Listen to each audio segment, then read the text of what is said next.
क्या आप भी ये सोचते हैं कि संसाधन एक प्राकृतिक उपहार होते हैं? अगर ऐसा सोच रहे हैं तो ये बिल्कुल भी गलत है। संसाधन प्राकृतिक उपहार ना होकर ये मानवीय क्रियाओं का परिमाण होते हैं। मानवीय क्रियाओं का परिणाम कैसे हैं, इसको विस्तार से समझते हैं इस सेशन के माध्यम से। तो लगातार इस सेशन में साथ बने रहना। हम यहां पर पूरा डिकोड करेंगे कि यह संसाधन प्राकृतिक उपहार ना होकर मानवीय क्रियाओं का परिणाम होता है। नमस्कार साथियों, मेरा नाम ओम प्रकाश खोजा है। हम पढ़ रहे हैं संसाधन और विकास। पिछले सप्ताह भर से हम संसाधन और विकास को अलग अलग कक्षाओं के माध्यम से समझते आए हैं। पूरे अध्याय को हमने आपके लिए बहुत ही विस्तार से एक्सप्लेन किया है और उसी चीज को जो हमने सप्ताह भर में पढ़ा है उसको इस एक सेशन के माध्यम से पूरा रिवाइज करेंगे आपका, यानी कि वन शॉट रिवीजन करने वाले हैं। हमने आपको अभी थोड़ी देर पहले कहा था कि अगर आप दूसरे लोगों की तरह यह सोचते हैं कि संसाधन प्राकृतिक उपहार है, संसाधन प्राकृतिक उपहार है, अगर ऐसा सोच रहे हैं तो आप सरासर गलत सोच रहे हैं। ऐसा क्यों? देखिए, प्रकृति हमें संसाधन नहीं देती है, प्रकृति ने हमें उपलब्ध करवाए हैं पदार्थ। पदार्थ क्या है? प्रकृति ने बहुत सारे पदार्थ हमें दिए हैं। जैसे जैसे आपको पदार्थ के रूप में बहुत सारी चट्टानें दी गई है, चट्टानों के अलग अलग रूप दिए हुए हैं। जब तक हम इन चट्टानों के बारे में कुछ नहीं जानते थे तो ये सारी चट्टानें पृथ्वी धरातल पर और पृथ्वी के भूगर्भ में पड़ी हुई थी। ये एज इट इज थी, इनको हम किसी भी रूप में काम में नहीं ले रहे थे। जैसे एक उदाहरण लीजिएगा कोयले का। कोयले को हम किस रूप में काम में लेते हैं? आप सब भली भांति जानते हैं कि हम कोयले से विद्युत निर्माण करते हैं। कोयले को लोहा इंडस्ट्री में, आपके इस्पात इंडस्ट्री में काम में लिया जाता है, सीमेंट उद्योग में काम में लेते हैं। प्रारंभ में आपके भाप का इंजन चलाने के लिए काम में लिया जाता था। तो इस प्रकार से एक ऊर्जा संसाधन है कोयला। लेकिन जब इस कोयले के बारे में मानव को कुछ भी पता नहीं था, तब यह क्या था? पृथ्वी के भूगर्भ में पड़ी हुई एक चट्टान थी। इसके बारे में कोई जानकारी नहीं थी। किसी को जानकारी हुई भी रही होगी तो वो इसके उपयोग के बारे में नहीं जान रहा था कि इसका इतना अधिक उपयोग हो सकता है। लेकिन जैसे ही कोई आपकी टेक्नोलॉजी विकसित हुई, इस चट्टान को भूगर्भ से बाहर निकाला गया। बाहर निकालकर इसको परिष्कृत करते हुए इसको एक ऊर्जा संसाधन के रूप में काम में लिया। इसी प्रकार से जो लोहा अयस्क है, इसी प्रकार से आपका जो वो आपके कोबा, आपके बॉक्साइट है, या आपके तांबा है, या फिर आपके अन्य सभी खनिज जो अयस्क रूप में पाए जाते हैं, ये सारे भूगर्भ में पड़े हुए चट्टानी पदार्थ हैं। लेकिन जब से हमें इनकी टेक्नोलॉजी का ज्ञान हुआ है, हमने इन चट्टानों को बाहर निकाला, इनका अध्ययन किया, इनकी अशुद्धियों को हटाया। ये किस प्रकार से हटाते हैं? कुछ टेक्नोलॉजी, तकनीकी, प्रौद्योगिकी का उपयोग करते हुए हम इन पदार्थ, पृथ्वी के द्वारा उपलब्ध करवाए गए इन सभी पदार्थों का प्रौद्योगिकी के माध्यम से परिष्करण करते हैं। परिष्करण करने के बाद में यह पदार्थ संसाधन में परिवर्तित होता है। इसको क्या करते हैं हम? इसमें हम प्रौद्योगिकी को काम में लेते हैं। प्रौद्योगिकी के द्वारा इनका किया जाता है परिष्करण, और परिष्करण करते हुए फिर हम इसको संसाधन के रूप में काम में लेते हैं। तो इस प्रकार से संसाधन क्या है? संसाधन आपके मानवीय क्रियाओं का परिणाम है। संसाधन मानवीय क्रियाओं का परिणाम है। मा, मानवीय रिजल्ट ऑफ ह्यूमन एक्टिविटीज, मानवीय क्रियाओं का परिणाम है। मानवीय क्रियाओं का क्या है भैया? परिणाम है। तो समझ पाए आप, संसाधन को हम प्राकृतिक उपहार क्यों नहीं कहते हैं? क्योंकि प्रकृति ने हमें पदार्थ दिया है, हम इस पदार्थ को प्रौद्योगिकी के माध्यम से संसाधनों में परिवर्तित करते हैं। अब अगर आप पूछेंगे संसाधन की परिभाषा क्या है, तो परिभाषा तो आप समझ ही गए होंगे कि भाई संसाधन की परिभाषा क्या है। संसाधन क्या है? पर्यावरण में उपलब्ध प्रत्येक वस्तु, पर्यावरण में उपलब्ध वो प्रत्येक वस्तु संसाधन होगी जो हमारी आवश्यकताओं को पूर्ति करे, हमारी आवश्यकताओं को पूरा करने के लिए काम में आती है। उसको बनाने के लिए हमारे पास में प्रौद्योगिकी उपलब्ध होना चाहिए, और ये आर्थिक रूप से संभाव्य भी होनी चाहिए और सांस्कृतिक रूप से स्वीकृत होनी चाहिए। यानी कि हमारे पास में प्रौद्योगिकी उपलब्ध है, लेकिन वो प्रौद्योगिकी संसाधन को हम काम में लेंगे उससे बहुत अधिक खर्चीली हो जाए, तो उस स्थिति में वो हमारे लिए आर्थिक रूप से संभाव्य नहीं हो सकती है। इसलिए आर्थिक रूप से संभाव्य भी होना चाहिए और हमारी संस्कृति में उसको स्वीकृति भी मिलनी चाहिए, तब जाकर वो वस्तु कहलाती है संसाधन। जैसे जैसे हम कोयले को काम में लेते हैं या फिर लोहा अयस्क को काम में लेते हैं, तो अब इन लोहा अयस्क को काम में लेते हो, लोहा अयस्क को हम क्या करते हैं, भूगर्भ से आपके खदानों के द्वारा खनन करते हुए बाहर निकालते हैं। जब खनन करके बाहर निकालते हैं तो फिर इनको हम फैक्ट्रीज के माध्यम से परिष्करण करते हैं, परिष्करण करके इनकी अशुद्धियों को हटाते हैं, अशुद्धियों को हटाकर इसे लोहा धातु बनाते हैं, फिर इस लोहे धातु को प्रगलन के माध्यम से इसमें अन्य धातुओं का मिलन करते हैं, अन्य धातुओं को मिलाते हुए इस्पात बनाया जाता है जिसे स्टील कहते हैं। इस प्रकार से पूरी की पूरी हमारी लोहा इस्पात इंडस्ट्री चलती है और उसी स्टील का उपयोग विभिन्न प्रकार की मशीनों के निर्माण में, मशीनों के कल पुर्जे बनाने में, हमारी मशीनों की बॉल बेयरिंग बनाने में काम में आता है। तो इस प्रकार से ये पूरा का पूरा जो लोहा है, लोहा इस्पात है, ये लोहा अयस्क है, इसके लिए हमारे पास में क्या है, ये आपके प्रकृति में उपलब्ध एक वस्तु है, ये हमारी आवश्यकताओं को पूरा करने के लिए काम में आता है। इसको बनाने के लिए हमारे पास में प्रौद्योगिकी उपलब्ध है, ये हमारे लिए आर्थिक रूप से संभाव्य भी है और ये सांस्कृतिक रूप से मान्य भी है। इसलिए हम कहते हैं कि लोहा अयस्क है, स्टील है, ये क्या है, एक संसाधन है और ये संसाधन प्राकृतिक उपहार नहीं है। प्रकृति ने हमें केवल अयस्क दिया है, चट्टानी फॉर्म में दिया है, उसको संसाधन बनाने के लिए मानवीय क्रियाएं लगती है। अब इनको मानव संसाधन में कैसे बदलता है, हमारी प्रकृति ने हमें संसाधन दिए हैं, प्रकृति ने हमें आपको बुद्धि दी है, हम उस बुद्धि को काम में लेते हुए हम किस प्रकार से संसाधन बनाते हैं, इनके बीच में संबंध किस प्रकार का पाया जाता है। तो हमारे प्राकृतिक पर्यावरण, हमारे प्राकृतिक पर्यावरण जो आपका भौतिक पर्यावरण है जिसे हम प्रकृति कहते हैं, इस प्रकृति हमारे हमारे द्वारा विकसित की गई आपके टेक्नोलॉजी, और इस टेक्नोलॉजी को विकसित करने के लिए हमने कुछ संस्थाएं बनाई है, इन सभी के मध्य एक अंतर संबंध पाया जाता है और इनके मध्य का ये अंतर संबंध कौन स्थापित करता है, मानव स्थापित करता है। इन सब के केंद्र बिंदु में मानव होता है। यह आपका एक भौतिक पर्यावरण है, इस भौतिक पर्यावरण में मानव निवास करता है। इस भौतिक पर्यावरण में मानव ने ढूंढा कि यहां पर पाया जाता है आपके कोयला, यहां पर क्या पाया जाता है, कोयला पाया जाता है। वो कोयला आपके एक खनिज के रूप में है, पृथ्वी के भूगर्भ में है। इस कोयले के बारे में मनुष्य ने पता लगाया कि आपके जैसे दलदली क्षेत्रों में कोयला है, तो फिर आपके कुछ और क्षेत्रों में खनन किया गया और कोयले के बारे में पता लगाया गया कि कोयला कहां कहां पर पाया जाता है।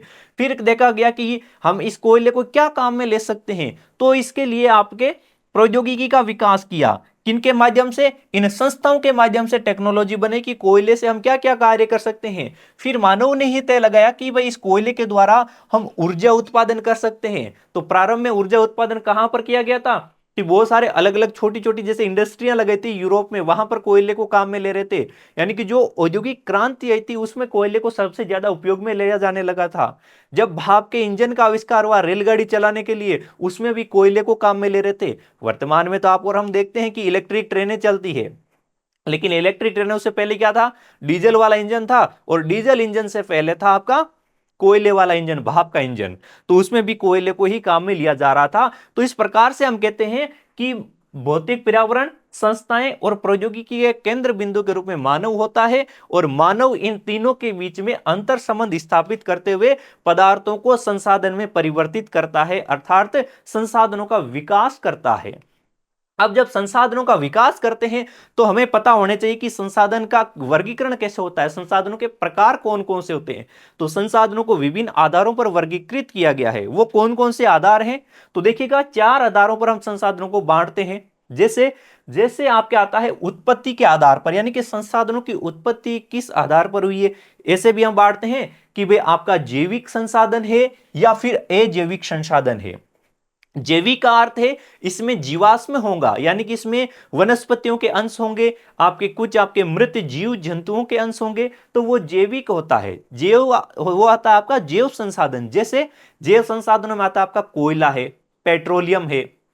जहां जहां पर वनस्पतियों के अंश थे, वो वनस्पतियों के अंश अगर भूगर्भ में दब गए और उन पर हजारों लाखों वर्षों से तापमान दबाव बढ़ता रहा, तो वो वनस्पति के अंश से वो कोयले में बदल गए। किसी स्थान पर अगर जीव जंतु थे, जीव जंतु अगर भूगर्भ में दब गए और उनके ऊपर आपके लगातार ताप दाब बढ़ता रहा हजारों लाखों सालों तक, तो वो आपके प्राकृतिक गैस और इसे पेट्रोलियम में परिवर्तित हो गए। इसी प्रकार आपके समाप्यता के आधार पर, संसाधनों की आयु के आधार पर, समापन होने की प्रवृत्ति के आधार पर भी संसाधन 2 प्रकार के होते हैं। एक तो होता है आपके नवीकरणीय संसाधन और दूसरा होता है अनवीकरणीय। नवीकरणीय संसाधन, नाम से ही इनको समझते हैं आप, जिनको नवीन किया जा सकता है वो नवीकरणीय है, और जिनको नवीन नहीं किया जा सकता वो अनवीकरणीय है। यानी कि अगर एक ऐसा संसाधन है वो अगर समाप्त हो जाए तो उसको हम फिर से बना सकते हैं, या उसके लिए हम दूसरे शब्दों में कहें तो ऐसा संसाधन जो कभी समाप्त नहीं हो सकता वो नवीकरणीय संसाधन है। जैसे सौर ऊर्जा, जैसे पवन ऊर्जा, ये आपके नवीकरणीय संसाधन है। जबकि अनवीकरणीय कौन से होते हैं? अगर कोई संसाधन है एक बार समाप्त हो गया तो उसको तुरंत बनाया नहीं जा सकता है, उसको बनाने के लिए उसको आपको हजारों लाखों वर्ष लग जाते हैं, इसलिए उनको कहते हैं अनवीकरणीय संसाधन। जैसे कोयला है, पेट्रोलियम है, प्राकृतिक गैस है, या फिर आपका ये जितने भी प्रकार के खनिज हैं वो सारे खनिज आपके अनवीकरणीय संसाधन के अंतर्गत आते हैं।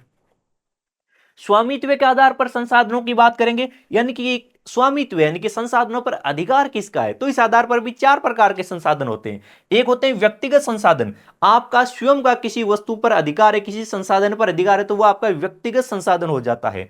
अगर आपके समुदाय का अधिकार है तो वो सामुदायिक संसाधन हो जाता है। अगर पूरे देश का अधिकार है, यानी कि देश की राजनीतिक सीमाओं के भीतर जी अधिकार है, जो भी संसाधन होते हैं वो राष्ट्रीय संसाधन होते हैं। और एक होता है आपका अंतरराष्ट्रीय संसाधन। अंतरराष्ट्रीय संसाधन, इनको हमने विस्तार से पढ़ा है कि भाई कौन कौन से होते हैं। जैसे आपका विस्तृत खुला सागरीय क्षेत्र होता है अंतरराष्ट्रीय संसाधन, अंटार्कटिका है वो अंतरराष्ट्रीय संसाधन है, अंतरिक्ष और वायुमंडल है ये अंतरिक्ष आपका अंतरराष्ट्रीय संसाधन आता है। तो ये कुछ अंतरराष्ट्रीय संसाधन होते हैं। फिर आता है विकास के स्तर के आधार पर, विकसित अवस्था के आधार पर संसाधनों के प्रकार। तो उसमें आते हैं, एक तो आपके विकसित संसाधन आ जाते हैं जो पूरी तरीके से विकसित हो चुके हैं। एक होते हैं संसाधन जिनके विकसित होने की संभावनाएं है, यानी कि अभी उनके विकास की हमारे पास में टेक्नोलॉजी नहीं है, लेकिन वो टेक्नोलॉजी बहुत जल्द आएगी और हम संसाधनों का उसको पदार्थ को संसाधन बना देंगे, तो वो होते हैं संभावित संसाधन। एक होते हैं भंडार संसाधन और एक होते हैं संचित कोष के संसाधन, यानी कि रिजर्व संसाधन। तो इस प्रकार से संसाधनों का ये वर्गीकरण के चार आधार हैं और इन आधारों पर संसाधनों का विभाजन किया जाता है। फिर हम संसाधनों का एक और आधार पर वर्गीकरण करते हैं, वो कौन सा है? संसाधन हमारे होते हैं एक प्राकृतिक और एक होते हैं मानवीय संसाधन। अब देखिएगा, हमने आपको कहा कि संसाधन प्राकृतिक उपहार नहीं है, मानवीय क्रियाओं का परिणाम है, लेकिन मानव स्वयं भी तो एक संसाधन है। हमने कहा कि भाई पृथ्वी में या फिर इस धरातल पर हमारे प्राकृतिक वातावरण में जो भी वस्तु उपलब्ध है वो अगर हमारे काम की है, उसके लिए कोई प्रौद्योगिकी है, कुछ आपके आर्थिक रूप से संभाव्य है, ऊपर आपके सांस्कृतिक रूप से मान्य है, तो वो संसाधन होता है। और संसाधनों के हमने विभिन्न उदाहरण भी देखे थे। ये जो जितने भी संसाधन हैं, क्या मानवीय क्रियाओं के बिना ये संसाधन बन सकते हैं क्या? इनके केंद्र बिंदु में तो मानव ही है, इन पदार्थों को संसाधन में बदलता भी तो मानव है, इसलिए मानव स्वयं क्या है? वो भी एक संसाधन है। तो इसलिए संसाधन ये दो प्रकार के होते हैं, एक तो होते हैं प्राकृतिक संसाधन और दूसरा होता है आपका मानवीय संसाधन, यानी कि मानव स्वयं एक संसाधन है। इन मानवीय संसाधनों को हम दो भागों में बांटते हैं, संरचनाएं और संस्थाएं, और दूसरा होता है मात्रा और गुणवत्ता। ये मानवीय संसाधनों के दो प्रकार होते हैं। फिर चलते हैं आपके इन प्राकृतिक संसाधनों की ओर, जिसमें एक आते हैं आपके नवीकरण योग्य और दूसरे आते हैं अनवीकरण योग्य। अभी हमने दोनों की परिभाषा समझी है। हाँ, फटाफट आप कमेंट बॉक्स में चिपका दो नवीकरणीय और अनवीकरणीय संसाधनों की परिभाषाएं क्या है, इनके उदाहरण कौन कौन से हैं। देखो, ये दो प्रकार के होते हैं नवीकरणीय संसाधन, एक तो सतत या फिर प्रवाह वाले संसाधन, यानी कि जो गतिशील हैं, प्रवाहित होते रहते हैं वो संसाधन, और एक होते हैं आपके जैव संसाधन। गतिशील में कौन से आते हैं? जैसे आपका पवन है, जल है, ये दोनों के दोनों क्या है? गतिशील है। अब इनका हम क्या उपयोग करते हैं? जैसे पवन से हम पवन ऊर्जा बना लेते हैं, पवन चक्कियां लगाओ खुले मैदानी क्षेत्रों में या मरुस्थलीय क्षेत्रों में जहां पर हवाएं चलती है, अगर आपके इस दिशा से हवा आ रही है तो इस प्रकार से एक पवन चक्की लगा दो, जिसके ऊपर यहां पर बड़ा सा एक पंखा होगा, पंखे के पीछे एक जनरेटर लगा रहेगा, और जैसे ही यहां पर हवा चलेगी इससे पंखे से टकराएगी तो ये पंखा घूमेगा, और जैसे जैसे पंखा घूमता जाएगा पीछे इससे कनेक्टेड आपका जो जनरेटर होता है वो घूमता हुआ रहेगा और उससे विद्युत उत्पादन हो जाएगी। इसी प्रकार से जल के द्वारा भी विद्युत उत्पादित की जाती है।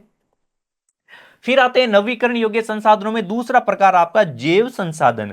जैव संसाधन दो प्रकार के होते हैं, एक तो आपके प्राकृतिक वनस्पतियां होती है और दूसरा होता है आपके वन्य जीव। प्राकृतिक वनस्पतियां यानी कि जो हमारे वन क्षेत्र होते हैं, जो हमारी वन संपदाएं हैं, ये भी आपके एक जैव संसाधन के अंतर्गत आते हैं। और इन वन संसाधनों के अंतर्गत ही आपके विभिन्न प्रकार के जीव जंतु निवास करते हैं, क्योंकि जीव जंतुओं का आवास स्थल भी तो ये वनस्पति ही है।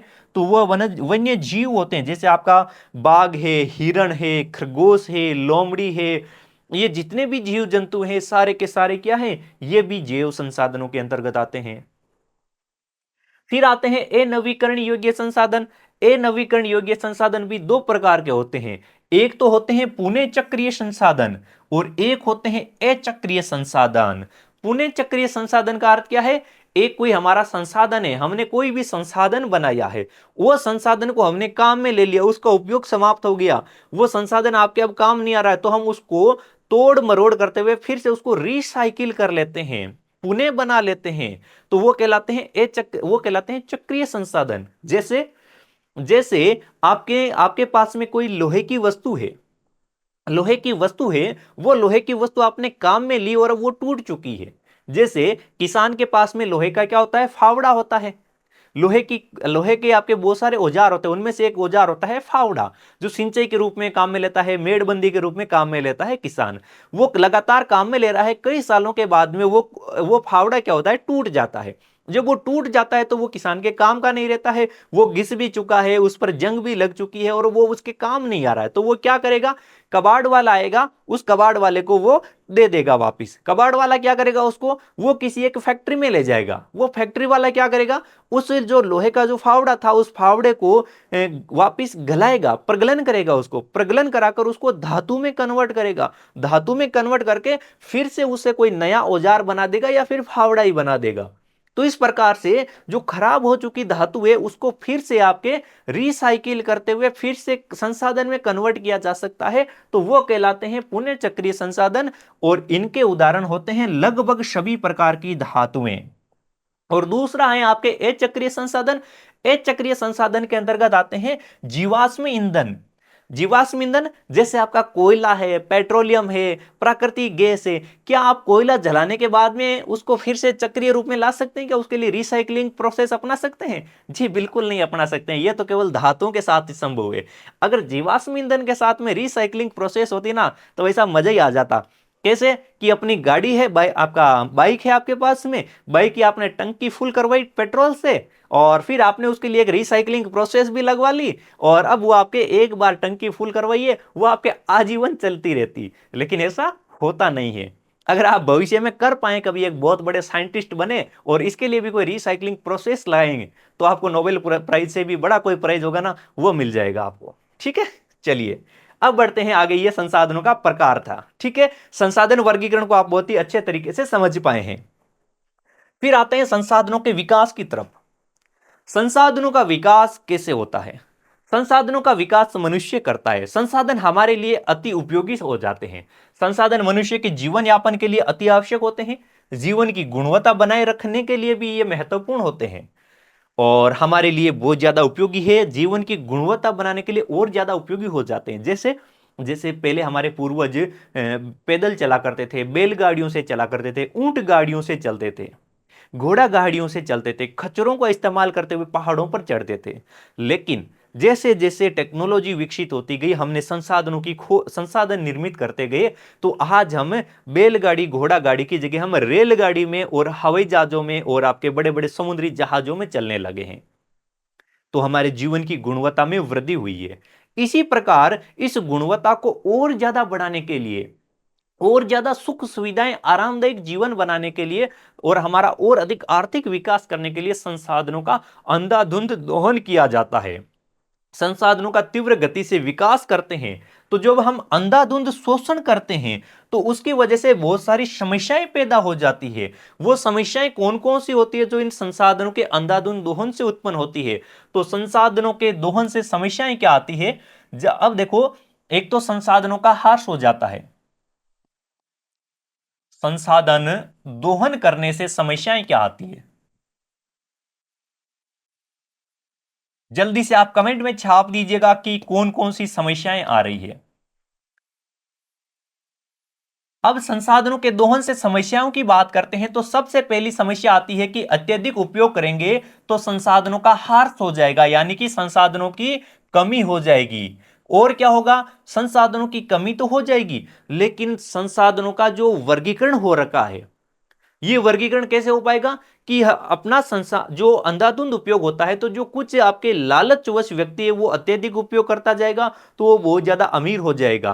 कोई व्यक्ति के पास में संसाधन कम मिलेंगे तो वो गरीब हो जाएगा, यानी कि समाज का वर्गीकरण हो जाएगा। समाज दो वर्ग में विभाजित हो जाता है। समाज दो वर्ग में विभाजित हो जाएगा। कौन कौन से दो वर्ग होते हैं भाई? दो वर्गों में बंट जाएगा समाज। कौन सा? एक तो आपके संसाधन संपन्न और एक संसाधन विहीन हो जाएगा। एक तो क्या हो जाएगा? संसाधन संपन्न वर्ग, और दूसरा हो जाएगा संसाधन विहीन वर्ग। यानी कि समाज अपना अमीर और गरीब दो वर्गों में बंट जाएगा, और गरीब और गरीब होता जाएगा, अमीर और अमीर होता जाएगा। ये किस वजह से होगा? किसी व्यक्ति की लालचवश संसाधनों का अत्यधिक दोहन करने के कारण से ऐसी समस्याएं उत्पन्न हो जाएगी। ये तो होती है कुछ सामाजिक समस्याएं। सामाजिक समस्याओं के अलावा कुछ आपके प्राकृतिक या पर्यावरणीय समस्याएं भी होती है क्या? बिल्कुल होती है, प्राकृतिक और पर्यावरणीय समस्याएं। जैसे जैसे इनकी वजह से प्राकृतिक और पर्यावरणीय समस्याओं में आप देखेंगे तो क्या होगा? पर्यावरण प्रदूषण होगा। हम जीवाश्म ईंधन का बहुत अधिक उपयोग करेंगे तो प्रदूषण फैलता जाएगा। इससे आपके ओजोन परत का हनन होगा, यानी कि ओजोन परत अवक्षय। और कौन सी समस्या आएगी भाई?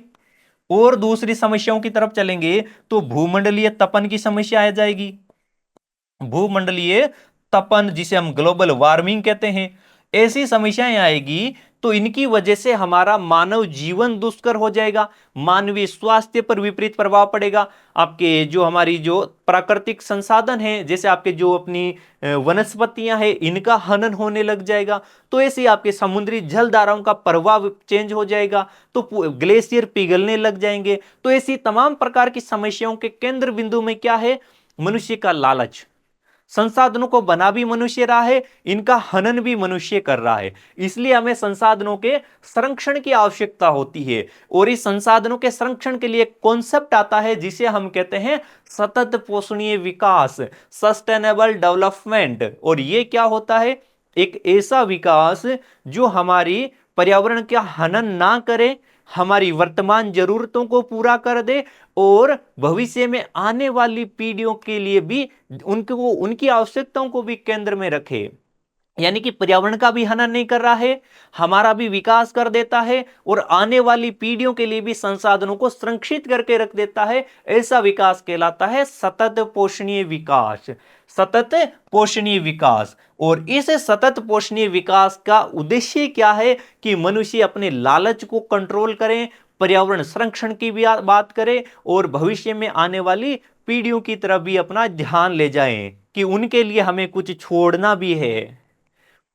अब ये सतत पोषणीय विकास की जो अवधारणा है, ये तो विकसित हो गई थी फिर कुछ आपके विद्वानों के माध्यम से। जैसे आपके ब्रटलैंड आयोग आया था, उसने सतत पोषणीय विकास की बातें कही थी। लेकिन सतत पोषणीय विकास करेंगे कैसे? तो सतत पोषणीय विकास करने के लिए एक आपके पृथ्वी सम्मेलन का आयोजन किया गया था 1992 में। अब इसे पृथ्वी सम्मेलन क्यों कहते हैं? 100 से अधिक राष्ट्र अध्यक्ष ब्राजील के रियो डी जेनेरो में इकट्ठा हुए थे जून 1992 में। उद्देश्य क्या था? इनका मुख्य उद्देश्य था पर्यावरण का संरक्षण करना और सामाजिक आर्थिक समस्याओं का समाधान करना। और इनका समाधान करने के लिए इन्होंने कहा कि हमें सतत पोषणीय विकास की ओर अग्रसर होना चाहिए। और इसकी तरफ हम अग्रसर कैसे हो पाएंगे?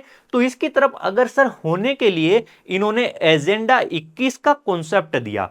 एजेंडा 21 का कॉन्सेप्ट क्या था? तो ये एजेंडा 21 का कॉन्सेप्ट इस आपके संयुक्त राष्ट्र पर्यावरण और विकास सम्मेलन जो 1992 में रियो डी जेनेरो में इनके द्वारा पर्यावरण सम्मेलन का आयोजन करवाया गया था, जिसको बाद में हमने पृथ्वी सम्मेलन कहा है, इसके तत्वावधान में इन राष्ट्र अध्यक्षों द्वारा इसे स्वीकृत किया गया था। इसे स्वीकृत किया गया था। इसका उद्देश्य क्या था?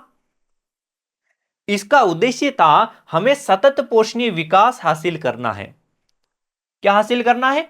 सस्टेनेबल डेवलपमेंट हासिल करना है, सतत पोषणीय विकास प्रोग्राम अपनाने हैं, सस्टेनेबल डेवलपमेंट प्रोग्राम यानी कि एसडीपी। यहां पर इन्होंने सतत पोषणीय विकास के लिए कुछ लक्ष्य निर्धारित किए, कुछ कार्यक्रम निर्धारित किए थे। इनमें आपके समान हितों, पारस्परिक आवश्यकताओं और सम्मिलित प्राकृतिक आवश्यकताओं एवं सम्मिलित जिम्मेदारियों के अनुसार विश्व के सहयोग से पर्यावरणीय क्षति, गरीबी और रोगों का निपटान करना, ये इस आपके एजेंडा 21 के मुख्य उद्देश्य थे। सरल शब्दों में कहें तो एजेंडा 21 क्या था कि हमें 21वीं शताब्दी में हमारी पृथ्वी का विकास कैसे करना है, तो उस विकास को हम इस प्रकार से करें कि पूरे विश्व का सहयोग हो, सभी देश जो यहां पर उपस्थित हुए हैं उन सब का सहयोग हो, यानी कि पूरे विश्व का सहयोग हो। इसके द्वारा हम पर्यावरण को जो क्षति पहुंच रही है उसको रोकें, पर्यावरण का संरक्षण करें, गरीबी का निपटान करें और रोगों का निदान भी करें। साथ ही साथ हम अपनाएं सतत पोषणीय विकास की संकल्पनाओं को अपनाएं। इन संकल्पनाओं को हम कैसे अपना सकते हैं? तो इसके लिए यहां पर एक बहुत ही महत्वपूर्ण और यहां का मुख्य उद्देश्य इन्होंने क्या दिया? इन्होंने कहा कि जो विश्व की प्रत्येक स्थानीय निकाय हैं, विश्व का प्रत्येक स्थानीय निकाय अपना एजेंडा 21 बना लें। प्रत्येक स्थानीय निकाय अपना एजेंडा 21 बनाएं, तो ये एजेंडा 21 का कॉन्सेप्ट पूरी तरीके से पूरे विश्व में लागू हो जाएगा। जैसे एक कोई गांव है, उस गांव का स्थानीय निकाय क्या होता है? जैसे ग्राम पंचायत है। इसी प्रकार कोई शहर है या कस्बा है या बड़ा नगर है, तो उसका स्थानीय इकाई क्या होता है? उसकी नगर पालिका है, कहीं पर नगर निगम होगा, कहीं नगर परिषद होगा, कहीं छावनी बोर्ड होगा, अलग अलग नामों से जाने जाते हैं। तो प्रत्येक शहर और गांव, इस पर गांव के जो स्थानीय निकाय हैं वो एजेंडा 21 को अपना लेंगे, अपना खुद के क्षेत्रीय एजेंडा 21 बना लेंगे, खुद का सस्टेनेबल डेवलपमेंट करेंगे। तो इस तरीके से प्रत्येक व्यक्ति करेगा तो पूरे के पूरे विश्व में एजेंडा 21 ऑटोमेटिकली लागू हो जाएगा। ये इस एजेंडा 21 का सबसे महत्वपूर्ण उद्देश्य था।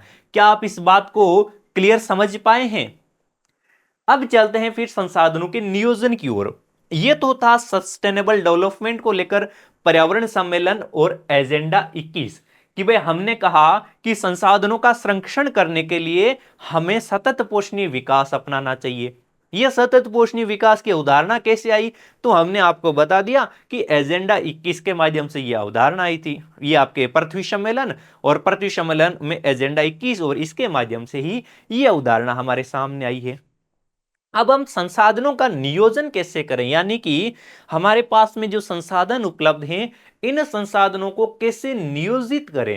यानी कि कोई भी आप कार्य करते हैं तो उस कार्य की एक योजना बनाते हैं, एक पूरी रूपरेखा बनाते हैं और फिर वो कार्य करते हैं ताकि हमारा कार्य अच्छा हो।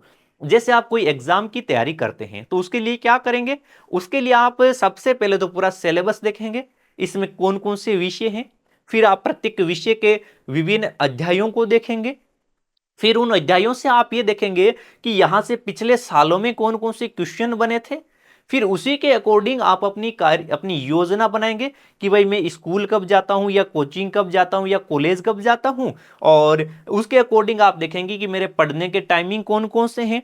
फिर उसमें आप देखेंगे कि भाई मेरे को सुबह के समय कौन सा विषय पढ़ना है, दोपहर में कौन सा पढ़ना है, शाम को कौन सा पढ़ना है, देर रात्रि में कौन सा पढ़ना है, कब मुझे रिवीजन के लिए टाइमिंग देना है। ऐसा आप एक पूरा प्रॉपर शेड्यूल तैयार करते हैं। यह शेड्यूल इस प्रकार से जो बनाते हैं यही आपका कहलाता है नियोजन, या इसी को कहते हैं योजना निर्माण। तो इसी प्रकार से हमें संसाधनों को उपयोग करने के लिए भी एक प्रॉपर योजना बनानी चाहिए और उसी को हम कहते हैं संसाधन नियोजन। अब हम संसाधनों का विवेकपूर्ण उपयोग करने के लिए नियोजन हमारे लिए क्या होती है? एक सर्वमान्य रणनीति होती है। और भारत जैसा एक देश है जिसमें संसाधनों की उपलब्धता में बहुत ज्यादा विविधता आ जाती है, तो वहां पर तो यह बात और ही ज्यादा महत्वपूर्ण हो जाती है। कैसे? कि भाई भारत में इतनी अधिक विविधता है कि कुछ क्षेत्र तो ऐसे हैं जहां पर प्रचुर संसाधन उपलब्ध हैं, सभी लगभग सभी प्रकार के संसाधन प्रचुर मात्रा में मिल जाते हैं, तो उनके लिए तो सारे संसाधन उपलब्ध हैं, वो तो एक आदर्श स्थिति में चले जाते हैं। जबकि भारत में कुछ क्षेत्र ऐसे हैं जहां पर मूलभूत या आधारभूत संसाधनों की भी कमी रह जाती है, वो भी पर्याप्त मात्रा में नहीं रहते हैं। यानी कि एक स्थान तो है जहां पर सभी संसाधन है, लेकिन एक ऐसा क्षेत्र भी है जहां पर सभी प्रकार के संसाधनों की, जो आधारभूत संसाधन है, उनकी भी कमी पाई जाती है। यानी कि इस प्रकार की जो विविधतापूर्ण क्षेत्र है, वहां पर तो इनका नियोजन करना और ही ज्यादा महत्वपूर्ण हो जाता है। अब भारत के ऐसे उदाहरण आप देखेंगे ना, तो भारत का एक राज्य देखिएगा, आपके मेघालय राज्य, अरुणाचल प्रदेश राज्य, जो ये पूर्वोत्तर वाले राज्य हैं, इस मेघालय में आप देखेंगे तो यहां पर आप जल संसाधन प्रचुर मात्रा में देखेंगे। यहां पर विश्व के सर्वाधिक वर्षा वाले स्थान है, मोसिनराम है, चेरापूंजी है, ये जो गारो खासी जयंतिया पहाड़ियों के बीच में क्षेत्र हैं, ये पूरे के पूरे क्षेत्र सर्वाधिक वर्षा प्राप्त करने वाले क्षेत्र हैं भारत के। यहां पर आपके आपके 1000 सेंटीमीटर से अधिक वर्षा हो जाती है मोसिनराम और चेरापूंजी में तो, और ये पूरा पूरा मेघालय राज्य है वो आपके 400 सेंटीमीटर से अधिक वर्षा प्राप्त करता है। तो जल संसाधन बहुत अधिक मात्रा में है, लेकिन यहां पर आधारभूत विकास की कमी पाई जाती है। जैसे जैसे यहां पर जो आधारभूत संसाधन है, इनकी विकास की कमी पाई जाती है। जैसे आपके अवसंरचना निर्माण हो, सड़क निर्माण हो, रेलवे का निर्माण हो, इनकी थोड़ी कमी पाई जाती है। क्यों? क्योंकि ये पहाड़ी क्षेत्र है, पर्वतीय आपके ये पठारी भूभाग है, अत्यधिक घने वनों से युक्त क्षेत्र है, तो इस वजह से यहां पर ये आधारभूत विकास कम हो रखा है। दूसरी तरफ आप राजस्थान को देखिएगा। राजस्थान में जल संसाधन अत्यंत ही कम पाया जाता है। जल संसाधनों की भरपूर कमी है यहां पर। जबकि यहां पर पवन ऊर्जा, यानी कि यहां पर पवन ऊर्जा और सौर ऊर्जा की अपार संभावनाएं हैं, लेकिन जल अत्यंत ही कम है। कहीं कहीं कभी कभी, जैसे अभी तो वर्तमान में इंदिरा गांधी नहर के द्वारा यहां पर पेयजल और सिंचाई के लिए जल उपलब्ध है, नहीं तो पूर्वी जो पश्चिमी राजस्थान है, वहां पर पेयजल की भी कमी हुआ करती थी। तो इस प्रकार से विविधताएं पाई जाती है। अब इन्हीं विविधताओं के संदर्भ में हम भारत में संसाधन नियोजन की बात करते हैं, तो भाई इस इतनी विविधताएं होती है, तो हमें संसाधनों के नियोजन की आवश्यकता पड़ती है। और उस आवश्यकता को जब हम देखते हैं, तो हम कहते हैं कि इतने विविधतापूर्ण देश में तो संसाधन एक बहुत ही जटिल जटिल प्रक्रिया है, एक पूरा का पूरा कॉम्प्लिकेटेड प्रोसेस है। तो इसके लिए हमें कुछ स्टेप फॉलो करने चाहिए। जब भी आपके कोई कठिन विषय होता है, कोई कठिन प्रश्न होता है, तो उसका हम सॉल्यूशन करते हैं, तो उसके लिए हम कुछ चरण बनाते हैं, कुछ स्टेप अपनाते हैं।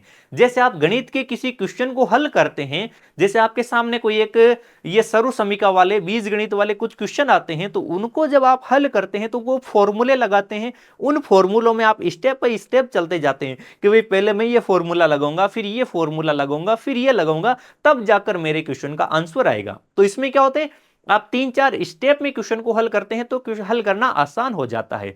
इसी प्रकार हमें इन संसाधनों का जब नियोजन करने के लिए योजना बनाएंगे, तो उस योजना के कुछ सोपान होते हैं, अर्थात कुछ चरण होते हैं। तो ये हमारे 3 चरण है संसाधन नियोजन के। कौन कौन से हैं? देश के विभिन्न क्षेत्रों में संसाधनों की पहचान करो और उनकी एक तालिका बना लो, पूरा एक इंडेक्स बना लो कि भारत के इन इन प्रदेशों में ये संसाधन उपलब्ध हैं। इसके लिए आप क्या करेंगे? क्षेत्रीय सर्वेक्षण करेंगे, फिर मानचित्र बनाएंगे, फिर संसाधनों का गुणात्मक और मात्रात्मक अनुमान भी लगाएंगे कि इनमें गुण कौन से, इनकी क्वालिटी कैसी है, इनकी क्वांटिटी कितनी है। यह पहला चरण हो जाता है। दूसरे चरण में आप क्या करेंगे? अब आपको संसाधन विकास की योजना लागू करना है। संसाधन तो हमें पता चल गए, अब इन संसाधनों के खुद के विकास की योजना लागू करने हैं। इसके लिए हमें क्या चाहिए? प्रौद्योगिकी चाहिए, हमें कौशल चाहिए, हमें संस्थागत नियोजन चाहिए। तो इन सब के लिए आपको एक ढांचा तैयार करना है, एक ऐसा आपको निकाय बनाना है, एक ऐसा ढांचा बनाना है जिसमें इन संसाधन विकास की योजना लागू करने के लिए काम में आने वाली प्रौद्योगिकी, इसके लिए उपयुक्त कौशल और उपयुक्त संस्थाएं, इन सब का यहां पर एक निर्माण कर लिया जाए। तो यहां पर क्या हो जाएगा? संसाधन विकास की योजना हम इसे सेकंड चरण के माध्यम से बना लेंगे। फिर हमारा तीसरा चरण क्या रहेगा? हमने संसाधनों का पता लगा लिया, संसाधन विकास की योजना बना ली। अब हमारी जो राष्ट्रीय विकास की योजना है, उस योजना के साथ में संसाधन विकास की योजना का समन्वय स्थापित कर दो। और इतना सारा कार्य करने के बाद में, यानी कि इन तीनों स्टेप को फॉलो करने के बाद में, इन संसाधनों में संसाधनों का आपके अच्छा विकास होगा, एकदम सुनियोजित उपयोग हो जाएगा, संसाधनों का विदोहन नहीं होगा, यानी कि हम सतत पोषणीय विकास की ओर बढ़ते चलेंगे। समझ गए बात को? तो फिर बढ़ते हैं अब आगे की तरफ, संसाधनों के संरक्षण की ओर। नियोजित रूप से चलने के बाद भी हमें संसाधनों के संरक्षण की आवश्यकता महसूस होती है। कैसे आवश्यकता महसूस होती है? देखिएगा, संसाधन किसी भी तरह के विकास में महत्वपूर्ण भूमिका निभाते हैं। कोई सा भी विकास हो, संसाधन बहुत अधिक महत्वपूर्ण भूमिका निभाता है, क्योंकि मानव भी एक संसाधन है। तो कोई सा विकास कार्य होगा तो मानव तो उसके केंद्र में होगा ही होगा, तो इनकी संसाधनों की महत्वपूर्ण भूमिका होती है। परंतु जो संसाधनों का विवेकहीन उपयोग और जो हमारा अति उपयोग होता है, उसके कारण बहुत सारी सामाजिक और पर्यावरणीय समस्याएं पैदा हो जाती है। और ये समस्याएं पैदा ना हो, इसी के लिए हमें संसाधनों के संरक्षण की आवश्यकता होती है। और इन संसाधनों के संरक्षण के संदर्भ में कुछ विद्वानों के विचार हैं। उनमें सबसे पहला विचार हम देखते हैं महात्मा गांधी का। बापू जी के विचार क्या हैं? गांधी जी ने क्या कहा था? गांधी जी ने कहा था कि हमारे पास में पेट भरने के लिए तो बहुत कुछ है, लेकिन पेटी भरने के लिए नहीं है।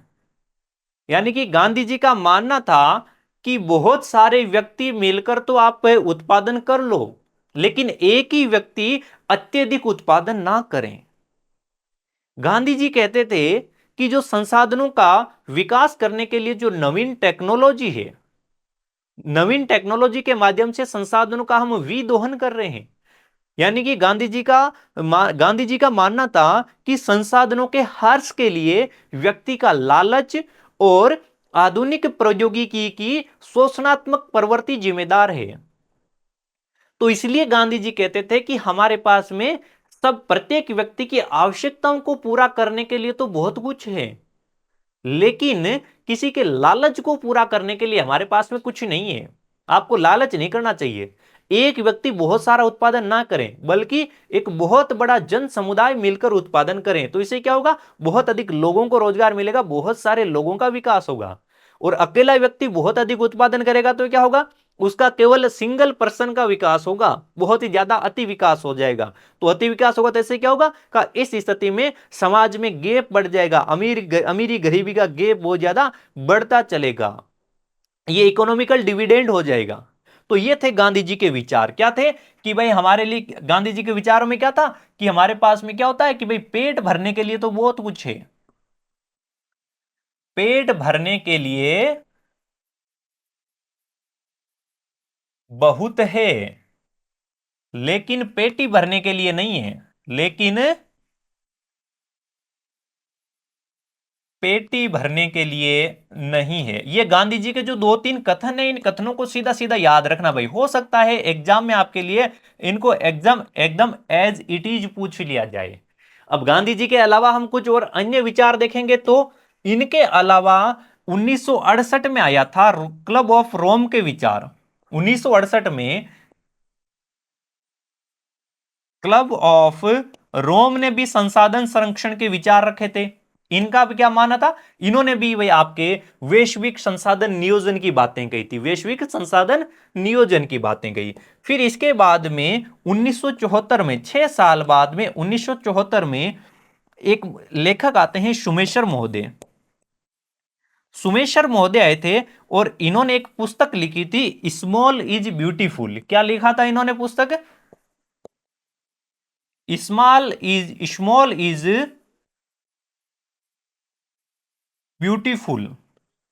इस पुस्तक में सुमेशर मोदी ने गांधी जी के दर्शन का पुनः उपयोग किया, यानी कि इन्होंने इस पुस्तक में गांधी जी के दर्शन को योगदान दिया, गांधी जी के दर्शन को स्थान दिया, गांधी जी के दर्शन की पुनरावृत्ति की इन्होंने।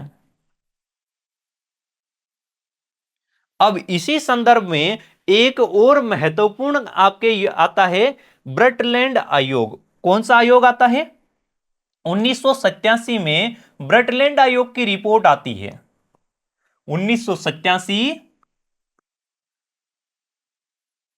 ब्रुटलैंड आयोग की रिपोर्ट। इस रिपोर्ट में क्या कहा गया? सतत पोषणीय विकास की बात कही गई थी। और ये रिपोर्ट है, ये आयोग की रिपोर्ट का प्रकाशन किस रूप में हुआ था? इसका प्रकाशन किस शीर्षक से हुआ? अवर कॉमन फ्यूचर, हमारा साझा भविष्य। किस नाम से प्रकाशित हुई थी? ये बाद में प्रकाशित हुई थी, हमारा साझा भविष्य।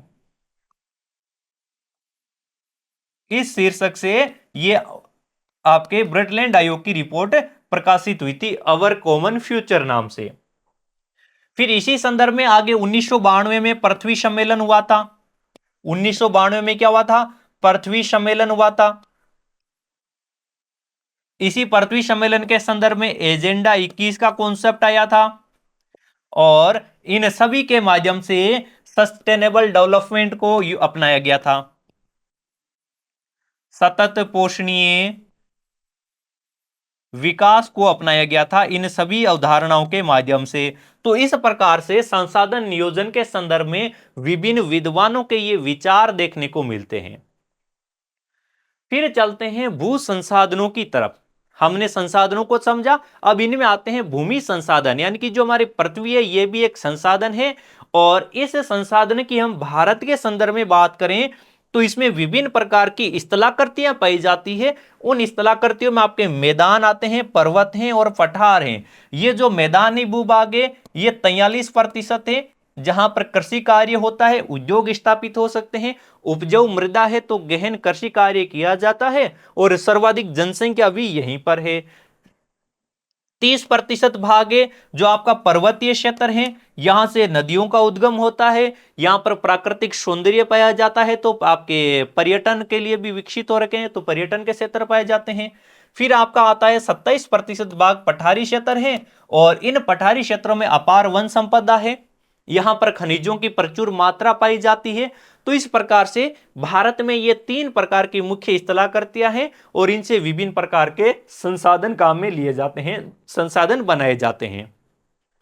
फिर इस भू उपयोग की बात करें, इन विभिन्न प्रकार की स्थलाकृतियों पर अलग अलग प्रकार के ये जो आपके संसाधन पाए जाते हैं, इन अलग अलग प्रकार की भूमियां पाई जाती है, इनका उपयोग किस रूप में होता है? उपयोग की आप बात करेंगे तो सबसे पहला आता है आपके वनों के रूप में काम में लिया जाता है। भू संसाधनों का उपयोग निम्नलिखित उद्देश्यों से किया जाता है, जिसमें सबसे पहला आता है वन, यानी कि जो वनों के अधीन क्षेत्र है या फिर जहां पर वन लगाए जा सकते हैं, ऐसी भूमि वनों के अधीन भूमि कहलाती है। दूसरी भूमि होती है कृषि के लिए अनुपलब्ध भूमि, ऐसी भूमि जो कृषि के लिए अनुपलब्ध है। एक तो वनों के लिए भूमि है, और दूसरी जो कृषि के लिए अनुपलब्ध है, जहां पर कृषि कार्य नहीं हो सकता है, ये कौन सी होती है? इसमें आपके बंजर और कृषि के लिए अयोग्य भूमि, यानी कि जो उस्र भूमि होती है जिस पर फसलें नहीं उगाई जा सकती है। फिर आपके दूसरी कौन सी है? गैर कृषि परियोजनाओं में लगाई गई भूमि। जैसे जैसे आपने किसी उद्योग के लिए भूमि को काम में लिया, आप अपना मकान बना रहे हैं वो भी भूमि पर बना रहे हैं, आप जो अपनी इमारत बना रहे हैं, अपनी जो स्कूल की बिल्डिंग है, या फिर कोई अन्य ऑफिस अपनाया है, आपने संसद भवन बनाया है, विधानसभा भवन, राष्ट्रपति भवन बनाए हैं, या आपने सड़क बनाई है, रेलवे लाइन बिछाया है, कोई पुल बनाया है, तो ये सारे के सारे क्या आते हैं? गैर कृषि परियोजनाओं के अंतर्गत काम में ली गई भूमि आती है। फिर तीसरा उद्देश्य क्या रहता है? कृषि हेतु अयोग्य भूमि। इनके अलावा कृषि हेतु अयोग्य भूमि, यानी कि वन हो गया कृषि के लिए अनुपलब्ध, ये बंजर और कृषि अयोग्य और गैर कृषि परियोजना वाली भूमि हो गई।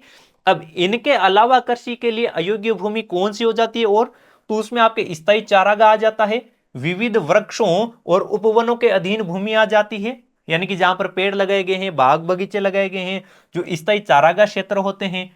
कृषि योग्य बंजर भूमि, जहां 5 से अधिक वर्षों से खेती ना की गई हो, यानी कि कृषि के लिए तो वो भूमि योग्य है लेकिन वर्तमान में बंजर है। क्यों?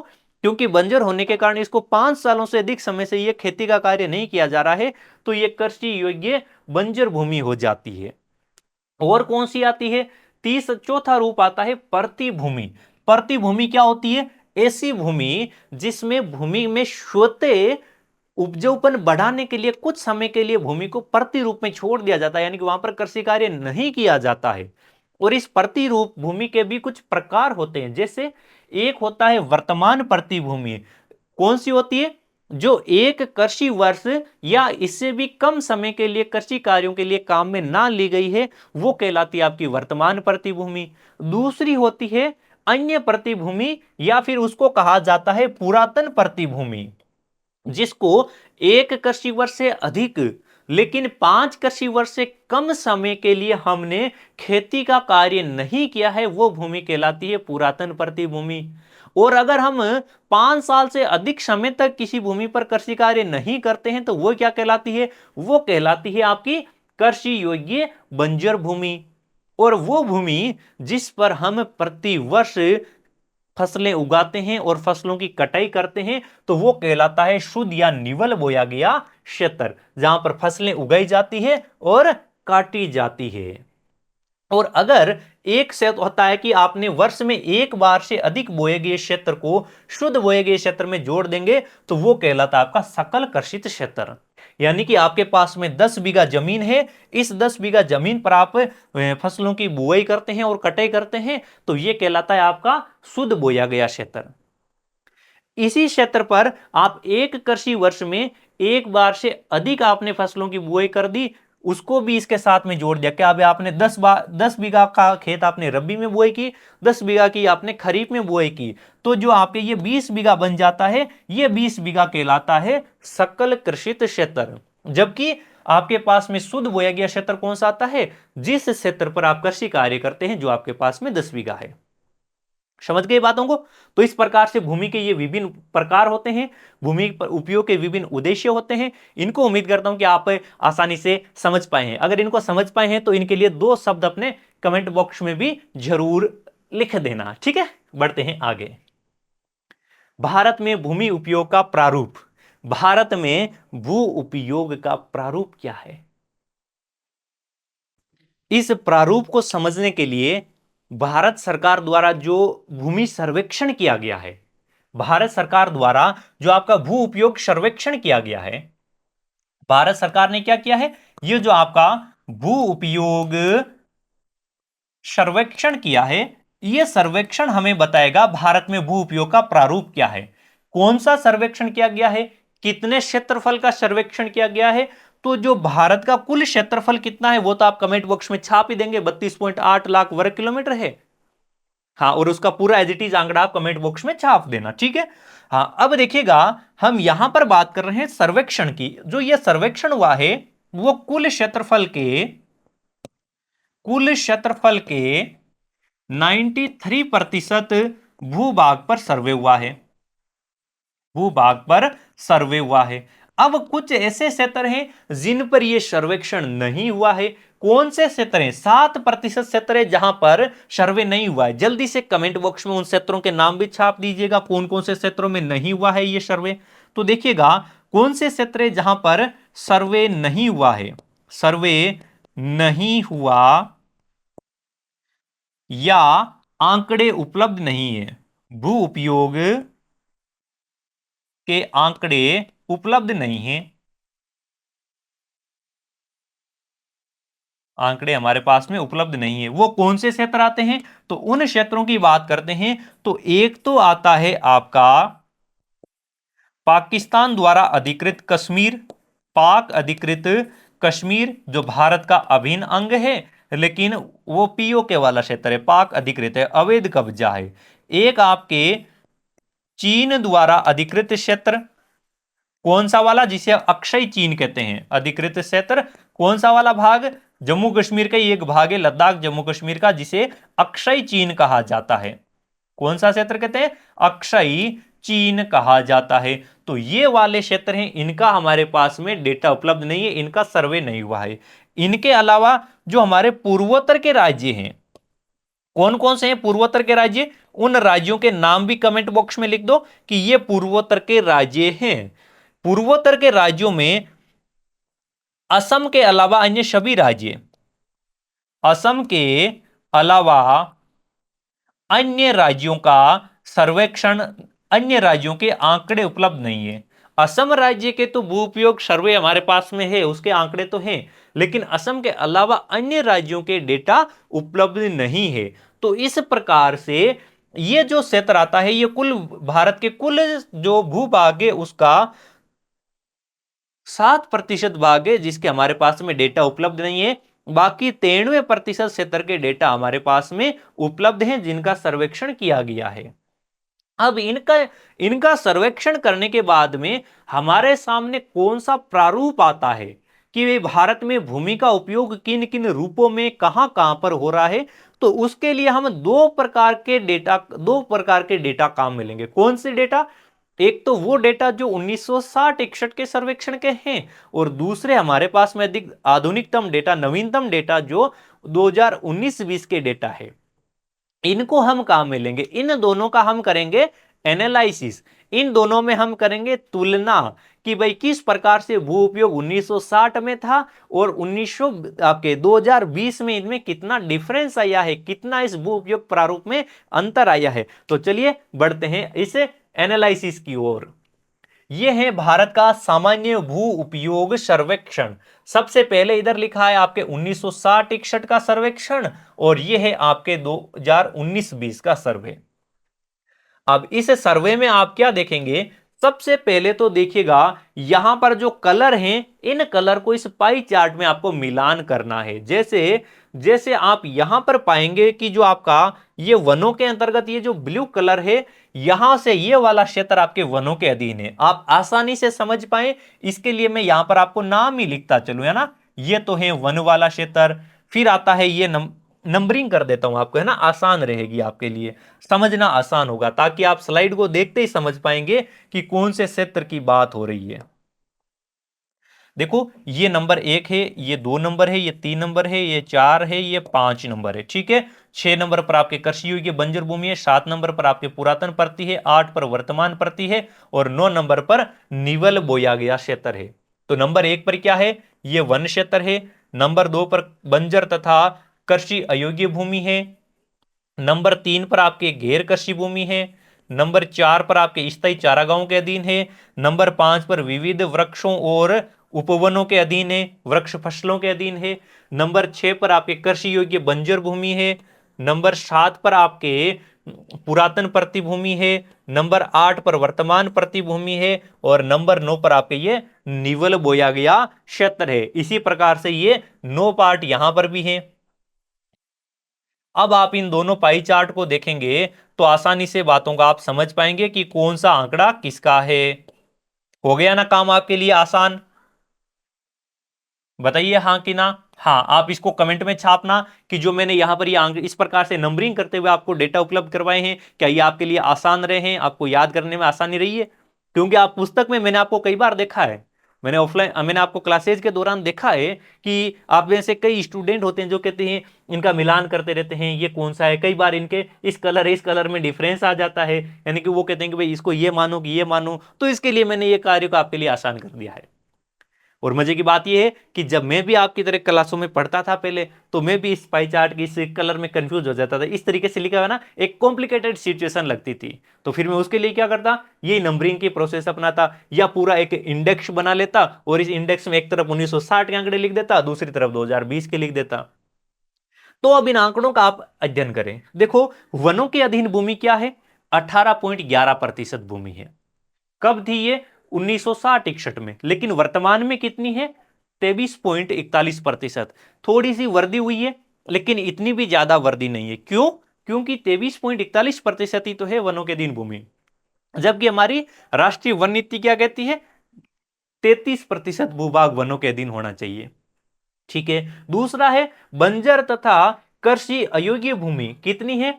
60 में कितनी थी? 12.01%। वर्तमान में कितनी है? वर्तमान में घटकर 5.40 होगी। घटने का कारण क्या है? ये बंजर और कृषि के लिए अयोग्य भूमि, यहां पर खेती कार्य नहीं हो सकता है। तो इसका कहां पर उपयोग हुआ है? तो इस पर या तो कुछ क्षेत्रों पर वन लग गए हैं, वनों का क्षेत्र बढ़ाए, और या इसको जो आपके गैर कृषि कार्यों के लिए काम में है भूमि, उसमें काम में ले लिया गया। गैर कृषि प्रयोजन के अंतर्गत कौन सा है?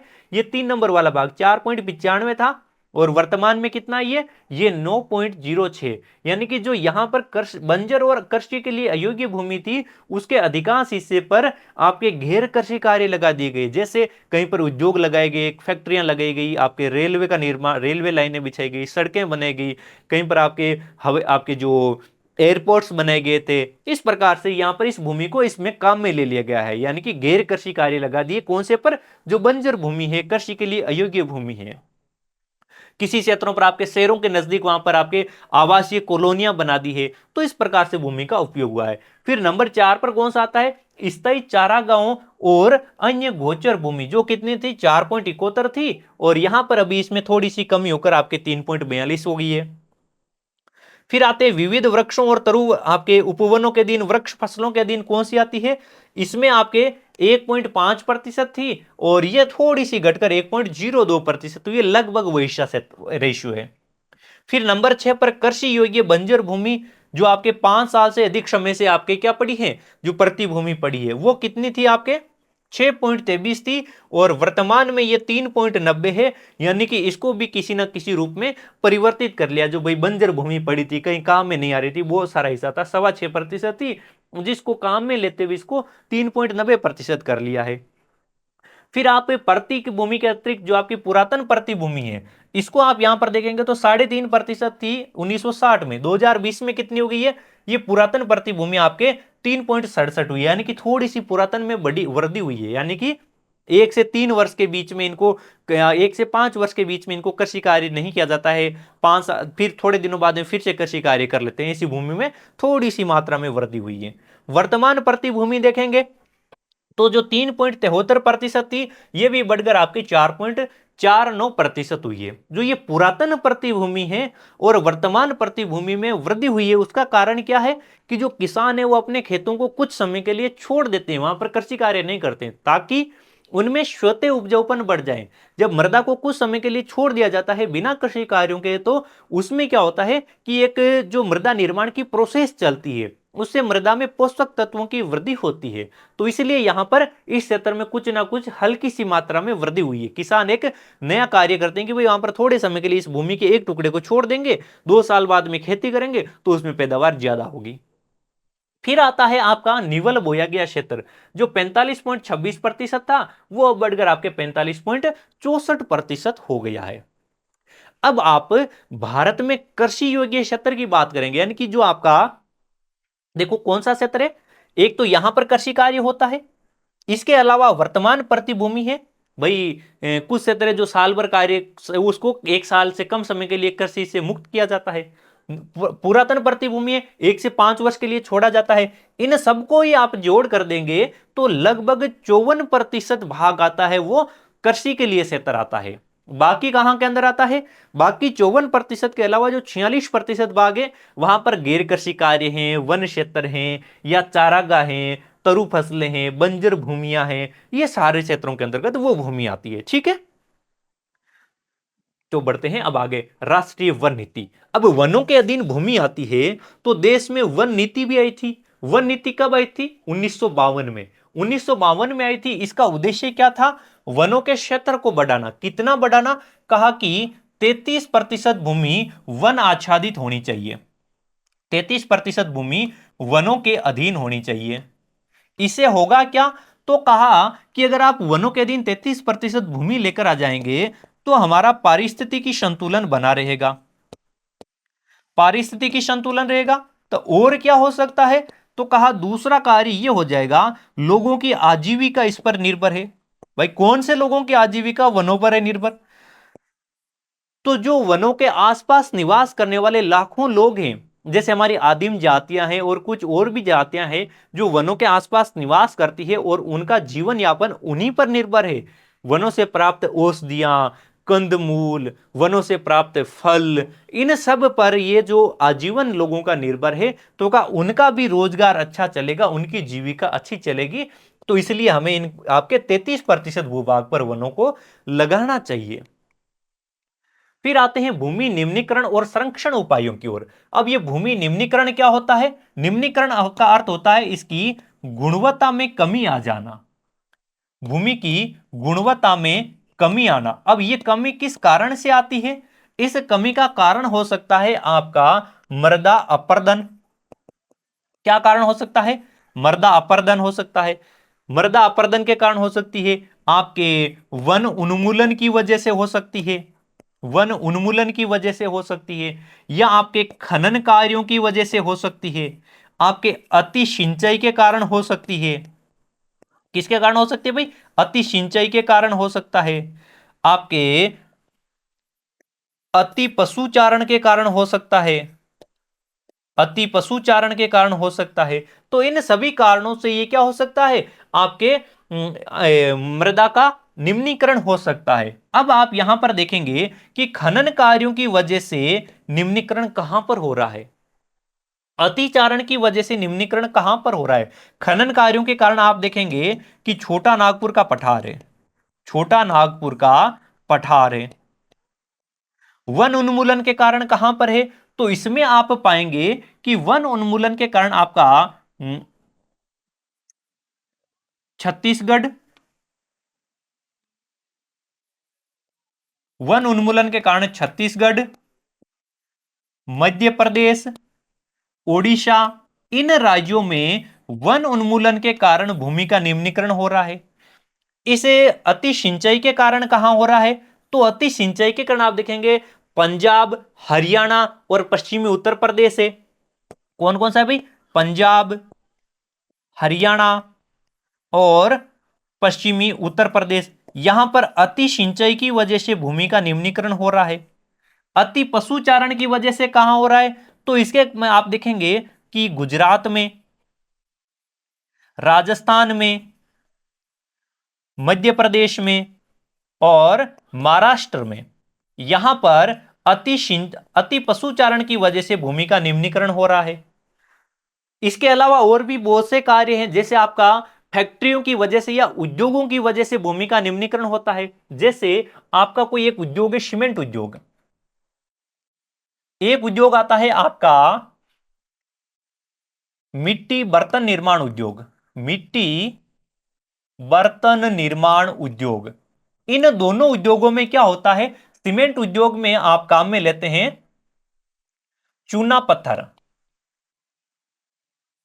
मिट्टी बर्तन निर्माण में आप क्या लेते हैं? सेल खड़ी काम में लेते हैं, या आप इसमें खड़िया काम में लेते हैं, यानी कि जो मिट्टियां काम में ली जाती है। इन मिट्टियों को क्या किया जाता है? इन सबको पीसा जाता है। अब इनको पीसने के जब इनको पीसा जाता है, इनका चूर्ण बनाया जाता है, तो इनकी जो कुछ चूर्ण है, धूल होती है, वो हवा में फैल जाती है। फिर वही धूल धरातल पर जम जाती है, और ये अत्यधिक चिकनी धूल होती है, धरातल पर एक बड़ी लेयर बन जाती है, और उस लेयर के माध्यम से जमीन के अंदर पानी नहीं जाता है, पानी का रिसाव नहीं होता है। तो उस वजह से भूमि के गुणवत्ता में कमी आ जाती है, भूमि निम्नीकृत हो जाती है। तो इसके संरक्षण के लिए हम क्या कार्य करते हैं? इसके संरक्षण के लिए हम क्या करेंगे? अगर आपके वन उन्मूलन है तो वहां पर वनों की कटाई रोक दो। खनन की वजह से कैसे होता है भाई? खनन क्षेत्रों को खुला छोड़ दिया जाता है, जो नालियां बनी होती है उनको छोड़ दिया जाता है, ऐसे खुला छोड़ देते हैं, तो उनको भी आप व्यवस्थित तरीके से खनन कार्य करो। अति सिंचाई, फसलों में अत्यधिक सिंचाई मत करो, आपके पानी बचत वाली आपके सिंचाई पद्धतियां अपना लो, जैसे आपके फवारा सिंचाई है, बूंद बूंद सिंचाई पद्धति है। अति आपके पशुचारण की वजह से पशुओं का नियंत्रित पशुचारण करवाओ। ये आपके सीमेंट उद्योग वाला क्षेत्र, इनमें इनमें आपके लिए कुछ ऐसी तकनीक अपनाओ कि ज्यादा से ज्यादा ये जो आपके मिट्टी है वो हवा में ना जा पाए। एक आपके औद्योगिक क्षेत्रों से अवशिष्ट जल को छोड़ दिया जाता है, तो उन सब का क्या करो कि जो अपशिष्ट जल है उसको परिष्कृत करते हुए आपके बाहर छोड़ो, तो भूमि का निम्नीकरण नहीं हो पाएगा। यानी कि जो निम्नीकरण के जो कारण है, उन कारणों का समाधान कर लो, तो आपकी भूमि निम्नीकृत नहीं हो पाएगी। फिर चलते हैं मृदा संसाधन की ओर। मृदा संसाधन क्या है? मृदा संसाधन क्या है? जो आपके भूमि की जो ऊपरी परत होती है, ऊपरी परत होती है, यह परत आपके मृदा कहलाती है। यह परत कुछ सेंटीमीटर से लेकर कुछ मीटर तक गहरी होती है, और इसको ये एक उपजाऊ परत होती है जिस पर कृषि कार्य किया जाता है, इस पर फसलें उगाई जाती है, और इसको बनने में आपके लाखों साल भी लग सकते हैं। और मृदा एक क्या है? जीवंत संसाधन है। मृदा क्या है? जीवंत संसाधन है। मृदा एक प्रकार का नवीकरणीय संसाधन है, यानी कि इस मृदा को फिर से बनाया जा सकता है। बनने में लाखों साल लगते हैं, लेकिन मृदा में क्या होते हैं? पोषक तत्व मिलाते रहो। कुछ ऐसी फसलें होती है जो लगाते रहो, जैसे आपके ग्वार की फसल है, लगाओ और उसको मिट्टी में दाब दो, यानी कि हरी खाद बनाते रहो, या इसमें गोबर खाद डालते रहो। तो इस प्रकार से कुछ टेक्निक्स अपनाते रहो तो मृदा को फिर से आपके जीवित किया जा सकता है, फिर से इसको नवीकरण किया जा सकता है। लेकिन इस मृदा के जो बनने की क्रिया है उसमें मुख्य कारक कौन कौन से हैं? तो हमारे उच्चावच होते हैं, जैसे हमने कहा कि जो पर्वत, पठार, मैदान, मरुस्थल ये उच्चावच होते हैं। जनक शैलें होती है, जनक शैलें यानी इनकी जो आधार चट्टान होती है, ये आधार चट्टानें हैं। फिर आपके इसमें जलवायु आती है, जलवायु का योगदान रहता है, भाई शुष्क है, अर्ध शुष्क है, शीत जलवायु है, वनस्पति और अन्य जैव पदार्थ होते हैं, और एक अपना समय होता है। अब जो मृदा बनती है, इस मृदा में आपके रासायनिक अभिक्रियाएं भी होती है, रासायनिक और जैविक परिवर्तन होते हैं, रासायनिक और जैविक परिवर्तन इस मृदा में होते हैं, रासायनिक और जैविक परिवर्तन इस मृदा में होते हैं। अब इन परिवर्तनों की वजह से मृदा के भी अलग अलग प्रकार हो जाते हैं। जैसे रासायनिक परिवर्तनों से कोई मृदा बनती है तो उस मृदा को हम अजैव मृदा के अंतर्गत रखते हैं। जैविक परिवर्तनों के कारण कोई मृदा बनती है तो उसको हम जैव मृदा के अंतर्गत रखते हैं, यानी कि इसमें आपकी ह्यूमस की मात्रा बढ़ जाती है। तो इस प्रकार से इस रासायनिक परिवर्तनों और जैविक परिवर्तनों के आधार पर भी मृदा के दो प्रकार हो जाते हैं। फिर हम मृदाओं का वर्गीकरण करते हैं ना, तो ये इनकी वर्गीकरण को भारत में आप देखेंगे तो जलोढ़ मृदा, काली मृदा, लाल पीली मृदा, लेटेराइट मृदा, मरुस्थलीय मृदा और वन मृदा, ये मृदाओं के प्रकार आते हैं, जिनको भारत के मानचित्र पर आप देखेंगे कि ये कहां कहां पर फैले हुए हैं। तो देखिएगा, जलोढ़ मृदा का क्षेत्र आप देखेंगे, जलोढ़ मृदा का क्षेत्र आप देखेंगे तो ये वाला भाग पाएंगे। कौन सा? ये जो पूरा क्षेत्र है जो मैं यहां पर ये दिखा रहा हूं, ये जलोढ़ मृदा का क्षेत्र है। नदियों द्वारा निर्मित मैदानी क्षेत्र और कुछ आपके गलियारे के रूप में राजस्थान और गुजरात का क्षेत्र। फिर काली मृदा का क्षेत्र देखेंगे तो ये रहा आपका काली मृदा का क्षेत्र, दक्कन के पठार का उत्तरी पश्चिमी भाग। फिर आप लाल पीली मृदा का क्षेत्र देखेंगे तो ये दक्षिण, जो दक्कन का पठार है इसका पूर्वी भाग और दक्षिणी भाग। लेटेराइट मृदा है तो कुछ कुछ क्षेत्रों में बिखरी हुई लेटेराइट मृदा पाई जाती है। फिर मरुस्थलीय मृदा की बात करेंगे तो पश्चिमी राजस्थान, कुछ पंजाब हरियाणा का भाग और कुछ गुजरात का भाग आता है। वन मृदा की बात करेंगे तो इन हिमालयी राज्यों में वन मृदा पाई जाती है, ये वाला क्षेत्र वन मृदा कहा जाता है। तो इस प्रकार से भारत में ये विभिन्न प्रकार की मिट्टियां पाई जाती है। अब इन मिट्टियों का अपर्दन भी होता है, इनके लिए हमें संरक्षण की तकनीकें भी अपनानी चाहिए। अब जब मिट्टियों के अपर्दन की बात आती है तो ये अपर्दन किस प्रकार से होता है? मिट्टी के अपर्दन की बात करें तो एक तो होता है आपका जल द्वारा, और एक होता है आपका पवन द्वारा, एक होता है आपका हिमानी के द्वारा। हिमानी के द्वारा कहां पर होता है? तो ये आपका पर्वतीय क्षेत्रों में हो जाता है, यानी कि हिमालय वाले क्षेत्र में। भारत में तो हिमालयी क्षेत्र में होता है हिमानियों के द्वारा। जल के द्वारा अपर्दन की बात करते हैं तो ये दो प्रकार का होता है, एक तो हो जाता है आपका चादरीय अपर्दन और दूसरा हो जाता है अवनलिका अपर्दन। चादरीय अपर्दन में जल का भराव होता है और मिट्टी की जो परत है, ऊपरी परत के पोषक तत्व घुलते हुए जल के साथ चले जाते हैं। अवनलिका अपर्दन में गहराई से कटाव करते हुए होता है, जैसे आपका चंबल नदी वाला क्षेत्र। पवन के द्वारा अपर्दन ये आपके मरुस्थलीय क्षेत्र में और खुले मैदानी क्षेत्रों में होता है। इनसे बचाव के लिए हमें क्या करना चाहिए? इनके संरक्षण की बात करते हैं ना, तो इनका संरक्षण करने के लिए हमें क्या करनी चाहिए? उचित तकनीकें अपनानी चाहिए। जैसे जैसे हमें अपनाना चाहिए समोच्च रेखीय जुताई। कौन सी जुताई? समोच्च जुताई। समोच्च रेखाओं के समानांतर, जो ढलान वाली भूमि है, समोच्च रेखाओं के समानांतर कृषि कार्य करो। दूसरा हमें क्या करना चाहिए? हमें करना चाहिए आपके पट्टी कृषि। पट्टी कृषि कैसी होती है भाई? खेत को विभिन्न पट्टियों में विभाजित कर दो। खेत को, बड़ा खेत है, अपर्दन हो रहा है तो बीच बीच में घास की पट्टियां लगा दो, उसका तो अपर्दन रुक जाएगा, तो ये पट्टी कृषि कहलाती है। हमें करनी चाहिए सोपानी कृषि। अगर आपका पर्वतीय क्षेत्र है, ढलान वाला क्षेत्र है, तो उस पर स्टेप, सीढ़ियों की तरह स्टेप बना दो, जैसे आपके चाय के बागानों वाली कृषि होती है आपके असम में, तो ये सोपानी कृषि वाला क्षेत्र हो जाता है, जो मध्य हिमालय और पूर्वी हिमालय में होता है, पश्चिमी हिमालय में। एक आपको कर लेनी चाहिए आपके वृक्षों की रक्षक मेखला। रक्षक मेखला लगा दो, यानी कि पेड़ों को एक सीधी कतार में लगा दो ताकि वो हवा की गति को कंट्रोल कर ले, और हवा की गति को कंट्रोल कर लेगा तो आपका पवन के द्वारा अपर्दन रुक जाएगा। तो इस प्रकार से मृदा का संरक्षण किया जा सकता है। तो इसी के साथ हम इस वीडियो को भी यहीं पर फिनिश करते हैं, और उम्मीद करते हैं आपको ये अच्छा लगा है। तो अगर अच्छा लगा है तो इसे अपने साथियों के साथ साझा करते रहें। मिलते हैं नेक्स्ट सेशन में, तब तक आप सभी का धन्यवाद, नमस्कार।